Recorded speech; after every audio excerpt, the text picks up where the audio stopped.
For the next 3 minutes, we will be talking about the flow of energy.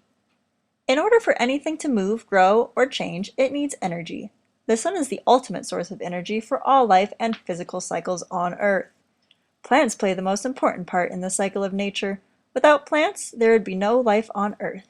They are the primary producers that sustain all other life forms. A producer is an organism that can make its own food. Animals are not able to make their own food. They depend directly or indirectly on plants for their supply of food. All animals and the foods they eat can be traced back to plants and to the sunlight as its original form of energy. Other animals eat plants. They are called consumers. Energy gets passed on to other organisms for them to use and transfer on through the sequence known as the food chain.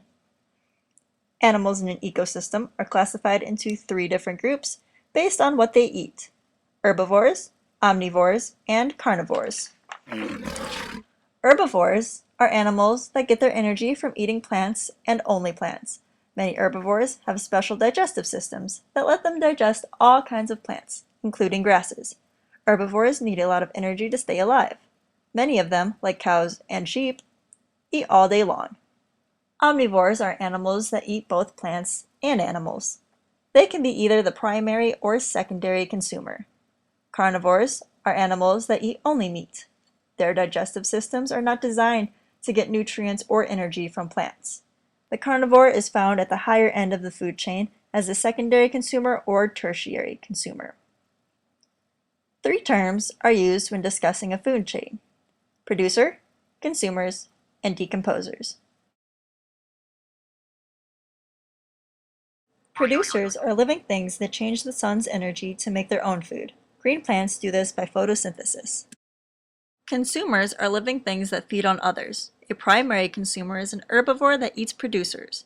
A secondary consumer eats the primary consumer, and a tertiary consumer eats the secondary consumer. Decomposers are living things that break down dead organisms and recycle their nutrients into the soil. They help in plant growth. In this food chain, the plant uses the sun and nutrients from decomposed waste in the soil to grow. The mouse eats the plant, the fox eats the mouse, and when the fox dies, he will be decomposed by bacteria or fungi in the soil that creates nutrients for the plant, and the whole cycle continues. Life doesn't always work in a single way. When food chains crisscross, it creates a food web. This can get really complex and really confusing really quickly. The amount of energy that is transferred from one organism to the next varies in different food chains. Generally, about 10% of the energy from one level of a food chain makes it to the next level. The wider part of the triangle represents the greatest amount of energy. Wow, that was a lot of information in 3 minutes. Don't worry, you can find all of this information and more in your textbook. For homework, I would like you to build your own food web or food chain. The person who can incorporate the most animals in their web or chain will earn 5 extra credit points. Good luck and have fun!